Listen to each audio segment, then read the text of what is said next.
Hello and welcome to all of you. आज कल मैंने डे 7th और 8th दोनों का वर्क दे दिया था। तो आई होप कि आपने अपना 7th डे का वर्क कल कर लिया होगा एंड जो डे 8th का वर्क था वो आज आप लोग कर लिए होंगे। ओके, तो आज तक का तो वर्क है, कल के लिए हम लोग कल से बात करेंगे। तो इसमें एक दिन का गैप हुआ है, तो इस वजह से मैं आज स्टैटिक जीके के जो भी इम्पोर्टेंट टॉपिक्स हैं जिनसे एसएससी स्टेनोग्राफर में क्वेश्चंस आने की मोस्ट प्रोबेबली बहुत ज़्यादा चांसेस होते हैं, ठीक है। और मैक्सिमम जितने टॉपिक्स मैं शेयर करूँगी उससे बाहर क्वेश्चंस नहीं बनते हैं। अगर बन गया तो वो सबके लिए न्यू होगा, क्योंकि इससे ज़्यादा कोई स्टैटिक में नहीं पढ़ के जाता है। जितने भी टीचर्स कराते हैं वही इतने ही टॉपिक्स को कराते हैं, क्योंकि मैंने भी किया था तो इतने ही टॉपिक्स मैंने भी कर किया है, ठीक है। तो सब लोग इतने ही टॉपिक्स को करके जाते हैं एंड इतना ही करने में आपको काफ़ी टाइम लगने वाला है। तो पहला है वर्ल्ड हेरिटेज साइट। किसी भी टॉपिक से की अगर हम बात करेंगे तो उसमें केवल हमें भी करंट की चीज़ें नहीं देखनी है, ना केवल डायरेक्टली याद कर लेना है। थोड़ी बहुत उसके हिस्ट्री से रिलेटेड भी चीज़ें हमें जाननी है, जैसे कि वर्ल्ड हेरिटेज साइट है तो इसमें पहला कौन सा था, ठीक है, सबसे बड़ा कौन सा है। तो ऐसी चीज़ें हमें याद रखनी है एंड कहाँ से ये स्टार्ट हुआ था, सबसे ज़्यादा वर्ल्ड में वर्ल्ड हेरिटेज साइट कहाँ पे है, ठीक है। आई थिंक इटली है शायद, आई एम नॉट श्योर। तो ऐसी चीज़ें भी हमें याद रखनी है। तो पहला हमारा वर्ल्ड वर्ल्ड हेरिटेज साइट हमें क्लियरली याद होना चाहिए एंड वर्ल्ड हेरिटेज साइट याद कर रहे हैं वो तो ठीक है, बट अगर कर पाते हैं तो उसके साथ ये भी याद रखना है कि कौन सा वर्ल्ड हेरिटेज साइट किस ईयर में बनाया गया है, ठीक है। नेक्स्ट है क्लासिकल डांस, मोस्ट इम्पॉर्टेंट है classical dance and instrument and players. ये very very very important topic है स्टेनोग्राफर क्या किया सारे एसएससी एग्जाम्स का, ठीक है। तो क्लासिकल डांस याद कर लेने हैं, जो भी हमारे क्लासिकल डांसेस हैं, कुचिपुड़ी, भरतनाट्यम एंड ठीक है उड़िया, जो मैंने करा रखा है अपने चैनल पे। और जो क्लासिकल डांसेस के इम्पोर्टेंट एक्सपोनेंट्स है ना, मतलब इम्पोर्टेंट डांसर्स जो हैं उनके नाम को मैंने बहुत ही निमोनिक लगा करके बहुत ही अच्छे तरीके से मैंने एक एक नाम को कंप्लीट मैंने याद करा दिया है। आप वहाँ पे जा करके मेरे चैनल पे जा करके वहाँ से आप विजिट कर सकते हो एंड आपको याद करने में कोई भी डिफ़िकल्टी नहीं आएगी। मैंने एक एक डांसर्स का, एक एक क्लासिकल डांस का मैंने बहुत ही अच्छे से उनके सारे डांसर्स को निमोनिक लगा करके याद करा दिया है, ठीक है। नेक्स्ट है folk dance and folk dance में क्या करना है, इसमें भी हमें किस स्टेट का कौन सा फोक डांस है, ऐसे डायरेक्टली क्वेश्चंस बन जाते हैं कि ये पर्टिकुलर जो फोक डांस है, लाइक हो गया हमारा जिजिया, जिजिया बिहार का है, ठीक है। एंड ये सारी चीज़ें हैं। तो छऊ कहाँ का है, ठीक है। तो ये सब चीज़ें हमें याद रखना है, फोक डांस कर लेना है। फिर यूनाइटेड नेशंस एंड उसके जितने भी ऑर्गेनाइजेशन है ये हमें याद करना है, ठीक है। फिर ट्राइब्स, इंपॉर्टेंट ट्राइब्स, कौन सा ट्राइब किस स्टेट से बिलोंग करता है, इनके परसेंटेज क्या है according to census 2011। And census भी हमें पढ़ लेना है, कौन से स्टेट की पॉपुलेशन कितनी है कितनी नहीं है, लिटरेसी कहाँ पे ज़्यादा है, कहाँ पे हमारा जो डेंसिटी है कहाँ ज़्यादा है कहाँ कम है, ये सारी चीज़ें हमें पढ़ लेना है। फिर इंपॉर्टेंट डैम्स, इंपॉर्टेंट क्या, जो भी स्टेट से बिलोंग करता है जो डैम, हमें मेजर जो भी चीज़ें हैं वो हमें याद कर लेना है। एंड महारत्न कंपनीज एक बार देख लीजिएगा, मैं इसमें मेंशन करना भूल गई हूँ, मैं लास्ट में मेंशन कर दूंगी। महारत्न कंपनीज, महारत्न, मिनी रत्न, पिछले ईयर में क्वेश्चंस देखने को मिले थे एक दो, एक आध सेट में। फिर है नेशनल पार्क, इसको भी मैंने अपने चैनल पे निमोनिक से याद करा दिया है।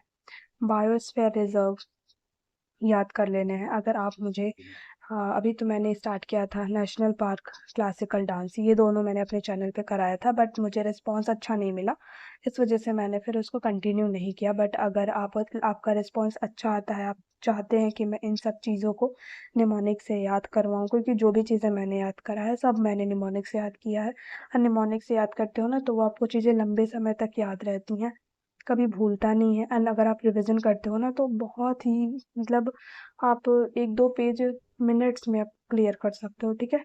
फिर बुक्स एंड ऑथर, नए नहीं, नए तो हम करंट वाले में देखेंगे, लेकिन जो इम्पोर्टेंट है चाहिए, लाइक जैसे कि इंडिपेंडेंस के टाइम पे जो भी महात्मा गांधी के है, एडम स्मिथ का है, फिर दादा भाई नौरोजी की बुक, ऐसे एक बुक की लिस्ट होती है वो भी मैं आपको प्रोवाइड कर दूंगी, देखती हूँ। ठीक है, तो वो सब आपको करके जाना है। फिर स्पोर्ट्स में करंट तो आप देखोगे ही, साथ ही में हिस्ट्री, जैसे कि ओलंपिक, पहला ओलंपिक कहाँ हुआ था एंड कौन से ओलंपिक में हमें गोल्ड मेडल मिला, हॉकी का क्या रैंक है, हमारे हॉकी का, इंडियन हॉकी का कितने टाइम से गोल्ड मेडल जीता हॉकी ने, तीर में कितने, मतलब ये सारी चीज़ें मोटा मोटी मैं बता दे रही हूँ। एशियन गेम में कितनी बार इंडिया ने, ये तो जैसे का फेवरेट क्वेश्चन है कि एशियन गेम्स कितनी इंडिया ने पहली बार कब होस्ट किया था, सेकेंड टाइम कब होस्ट किया। ठीक है, हाँ, first in the world and India, कोई भी चीज़ या फिर ह्यूमन रिलेटेड या फिर कोई थिंग्स रिलेटेड फर्स्ट है इंडिया में, जो कि इनिशिएट ही इंडिया से हुआ है, फर्स्ट रैंक इंडिया का है, वो आपको ध्यान रखना है। कोई फर्स्ट ह्यूमन है, उससे रिलेटेड आपको याद रखना है। फिर हिस्ट्री याद रखनी है अवार्ड्स की। लाइक अगर हम स्टार्ट करते हैं भारत रत्न से, ठीक है, तो अगर हम भारत रत्न की बात करते हैं तो उसमें क्या है, इसकी है हमें, इसमें क्या हमें हिस्ट्री देखना है कि भारत रत्न पहली बार किसको मिला था, ट्रिपल आर को मिला था। ठीक है, ठीक है, तो हाँ, भारत रत्न पहली बार किसको मिला था, फिर किस ईयर में स्टार्ट किया गया था। तो केवल भारत रत्न ही नहीं, और भी सारे जो भी इम्पोर्टेंट अवार्ड्स एंड ट्रॉफीज हैं उनसे रिलेटेड जो भी हिस्ट्री बनते हैं उनको याद कर लेना है। फिर temples, important temples of India, ये ऑल सारी चीज़ें, जितनी चीज़ें मैं यहाँ पे डिस्कस कर रही हूँ ना, सारे के सारे नोट्स मेरे पास हैं, और मैंने ये सारी चीज़ें याद की हैं निमोनिक लगा कर से, कि मैंने ऐसे ही मैं नहीं बता रही हूँ बस कि बस मैंने बता दिया, मैंने कहीं से लिख के नोट डाउन कर लिया। मैं प्रॉपर अपने नोट्स दिखाऊंगी इस लेक्चर के बाद आपको, या फिर पहले ही मैंने दिखा दिया है। ठीक है, तो आप ये सब कर लेना है। फिर waterfall, important waterfall, top 10 waterfall, या फिर लास्ट में हमें एक ये चीज़ और ऐड कर लीजिएगा, इंपॉर्टेंट डेजर्ट वर्ल्ड के कॉन्टेक्स्ट में। ठीक है, फिर रामसर साइट, रामसर साइट नई नई बनती जा रही है, तो नए वाले तो हम करंट में पढ़ेंगे, कभी कभी पुराने भी पूछ देते हैं, क्योंकि करंट तो सब जानते हैं, तो पुराने भी पूछ देते हैं। ये पर्टिकुलर रामसर साइट कहाँ से, किस स्टेट से बिलोंग करता है, वाटरफॉल किस, वाटरफॉल में 2-3 टाइप के क्वेश्चंस बनते हैं। लाइक पहला तो बनता है कि किस स्टेट से है, ठीक है, ये वाटरफॉल किस स्टेट में है, या फिर स्टेट का नाम दे देगा कि इन चारों में से कौन सा वाटरफॉल इस स्टेट में है। ठीक है, फिर किस रिवर के द्वारा ये वाटरफॉल बनाया जाता है, ये भी क्वेश्चन बनता है। फिर इंपॉर्टेंट मॉन्यूमेंट्स, किसने बनवाया, कहाँ पे है, कब बनवाया। ठीक है, ये 3 चीज़ें मॉन्यूमेंट्स में हमें याद रखनी है। फिर पोर्ट्स ऑफ इंडिया, ये भी इम्पोर्टेंट है, मेजर और माइनर पोर्ट है, आई थिंक 13 मेजर पोर्ट है, 11 या 13, आई एम नॉट श्योर। तो इन पोर्ट्स को आपको याद रख लेना है कि कौन सा पोर्ट ईस्ट से है।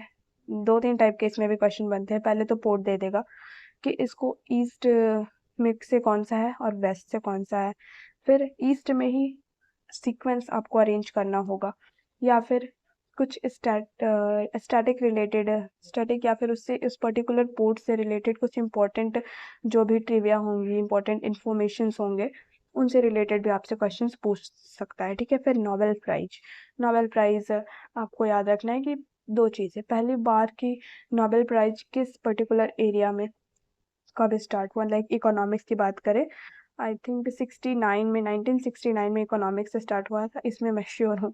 1969 में इकोनॉमिक्स में नोबेल प्राइज स्टार्ट हुआ था, एंड इसमें केवल ये याद तो नहीं रखना है, फिर ये याद रखना है हमें नोबेल प्राइज में कि पहला नोबेल प्राइज जैसे पीस का है तो किसको मिला, इंडिया से। इकोनॉमिक्स में इंडिया से इकोनॉमिक्स का नोबेल प्राइज किसको मिला। ठीक है, फिजिक्स का किसको मिला, मेडिसिन का किसको मिला, ऐसे याद रखना है। फिर कार्नेटिक म्यूजिक एंड इंस्ट्रूमेंट मैंने ऊपर ही डिस्कस कर लिया है। ओके, फिर हम आ जाते हैं यहाँ पे lakes of India, important lakes of India, passes, passes के बारे में आई थिंक मैंने पहले भी बता दिया था। कभी भी हम पासेस याद रखेंगे तो अब पहले तो डायरेक्ट क्वेश्चन बन जाते थे कि ये पर्टिकुलर पास जो है वो कहाँ से, किस पर्टिकुलर स्टेट से या फिर ए रीजन से बिलोंग करता है, बट अभी क्वेश्चंस ऐसे भी बन जा रहे हैं कि ये जो पर्टिकुलर पास है किन 2 एरिया को, रीजन को, स्टेट को जोड़ता है। ठीक है, फिर इंपॉर्टेंट ऑर्गेनाइजेशंस जो भी हैं, इंटरनेशनल ऑर्गेनाइजेशन, इनके बारे में, इनकी स्थापना, इनके मेंबर्स, कब इनका स्थापना हुआ, यहाँ इनका इसका हेडक्वार्टर कहाँ पे है, इसमें कितने मेंबर्स हैं।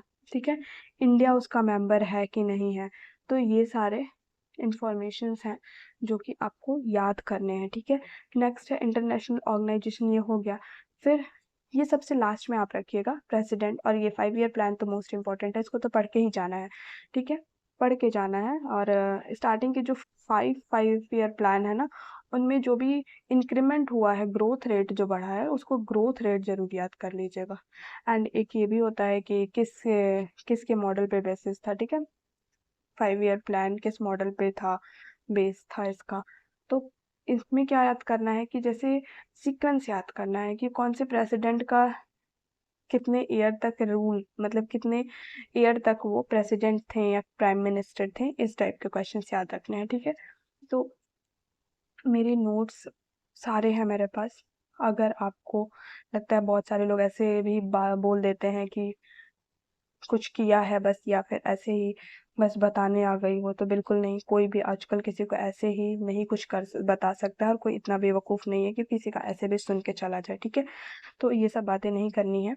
एंड आपको चीज़ें देख के ही समझ जाना चाहिए कि कौन क्या दे रहा है, तो उसके पास कितनी इन्फॉर्मेशंस हैं, किसी के बताने के तरीके से भी आप समझ जाइएगा। एंड मेरे पास इससे ज़्यादा स्टैटिक के नोट्स हैं, ठीक है, इससे भी ज़्यादा हैं, बट ये मोस्ट इम्पॉर्टेंट है।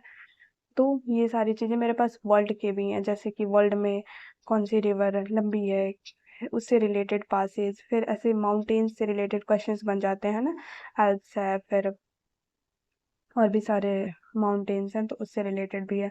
लेकिन अभी वर्ल्ड में नहीं जाना है, वर्ल्ड को लास्ट में डील करना है, जब ये सारे टॉपिक्स हो जाएंगे। एंड वर्ल्ड, जो भी वर्ल्ड से क्वेश्चंस आते हैं ना, वो आपके ज्योग्राफी का पार्ट है, तो वो आपको ज्योग्राफी में करा दिया जाएगा, तो आपको वहीं पे वर्ल्ड हिस्ट्री पढ़ लेना। इसमें भी कई सारे ऐसे टॉपिक्स हैं जो कि हाँ मैंने इंक्लूड नहीं किए हैं, जैसे रिवर सिस्टम।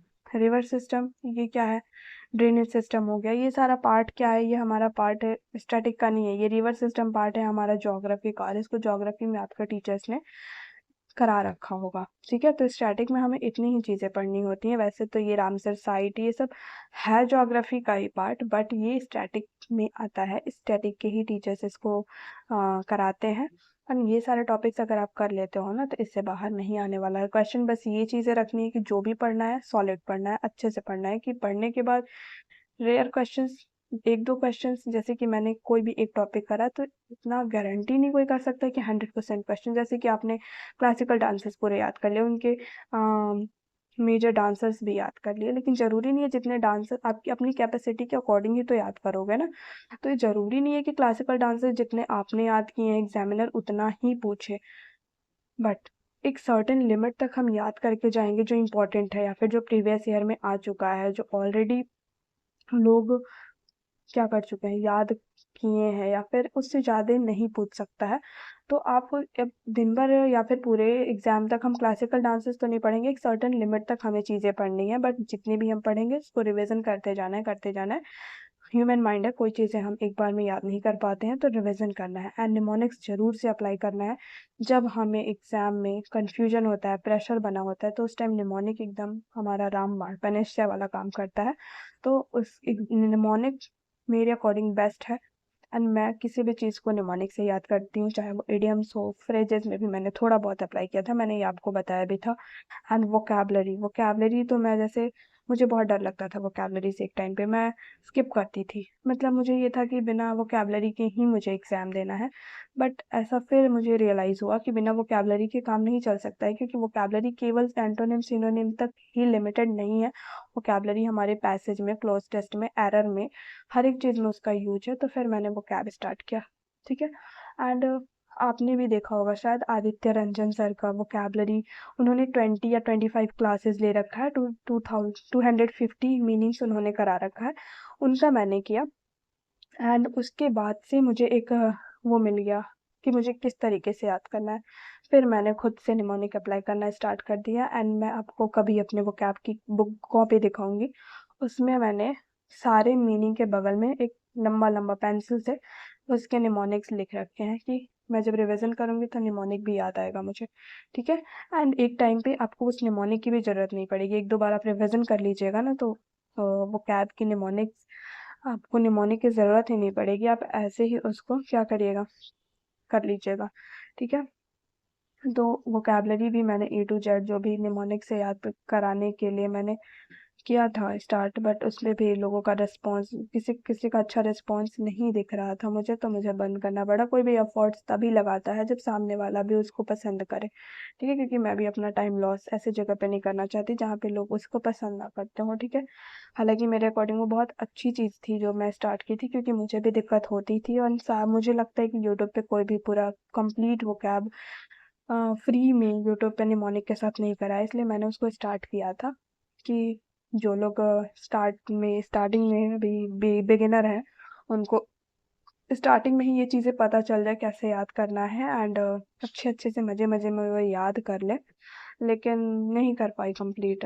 देखती हूँ उसको अगर अच्छा रिस्पॉन्स वैसे उस पर नहीं आता है। फिलहाल तो स्टैटिक जीके का ये टॉपिक है जो कि आप लोग को करना है, ठीक है। तो आज के लिए इतना ही रखते हैं, कल हम मिलते हैं अपने डे 9 के साथ, एंड एक नए एनर्जी के साथ मिलेंगे, नए कुछ नई चीज़ें ऐड करेंगे। तो आपको अगर किसी भी चीज़ में कोई प्रॉब्लम होती है, कोई भी चीज़ें चाहिए होती हैं आपको, या फिर स्टैटिक का ही पोर्शन है कोई चीज़ें, कि मुझे शेयर कर दीजिए। मैंने अपना पर्सनल जो होता है टेलीग्राम का लिंक, एक तो ग्रुप वाला है और एक इंडिविजुअल भी है, आप उससे मुझे मैसेज कर सकते हो, मैं आपको प्रोवाइड कर दी दूँगी, ठीक है। ओके, तो थैंक यू अगर आप यहाँ तक मुझे सुन रहे हो तो इसके लिए।